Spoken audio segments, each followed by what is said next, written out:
Hello guys, स्वागत छ हाम्रो नयाँ भिडियोमा। आजको यस भिडियोमा हामी वर्ल्डलिंक को वाइफाई राउटर छ जसलाई हामी सेकेन्डरी राउटर बनाएर देखाउनेवाला छौं। त्यसको लागि सबभन्दा पहिला हामीलाई एउटा रिसेट गर्नुपर्छ राउटरलाई। जुन पछाडी रिसेट बटन दिए हुन्छ त्यसमा 10 सेकेन्ड 15 सेकेन्ड थिच्दा छिर्दै गर्दाखेरि त्यो आफै रिसेट हुन्छ। त्यो अगाडिको त्यो जुन बत्ती हुन्छ सबै आफै एक ब्लिङ्क भएपछि मात्रै यो रिसेट वाला बटन छोड्ने हो। त्यसपछि फेरि यो राउटर रिस्टार्ट हुन्छ अनि फेरि यो रिसेट भइहाल्छ त्यसपछि।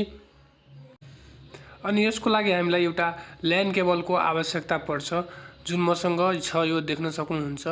र यो तपाई जुनसुकै स्विच अथवा राउटरबाट यो एउटा राउटर अथवा स्विचमा जोड्नु पर्छ। यहाँ मेरो यो फ्लोरमा चाहिँ एउटा आएछ हैन, त्यहीमा जोड्छु म। अनि यो पछाडी राउटर छ जुन 4 वटा पोर्ट छ, जुनसुकैमा तपाई हाले नि हुन्छ। अनि यो मेरो फ्लोरमा जुन आएछ यो हेर्नु, यो अर्को पोर्ट चाहिँ यसमा म हाल्छु।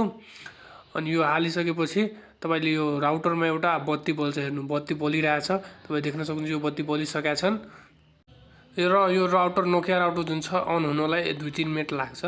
त्योसम्म हामी वेट गर्छौं। अनि मोबाइलमा तपाईलाई देखाउँछु कसरी इन्टरनेट काम गरेको छ कि छैन। अनि म आफ्नो मोबाइलमा वाइफाई सेटिङमा जान्छु। अनि हेर्नुस्, सबैभन्दा पहिला मैले अलरेडी यहाँ पासवर्ड हालेर कनेक्ट गरिसकेको छु यहाँ म आफ्नो राउटरलाई।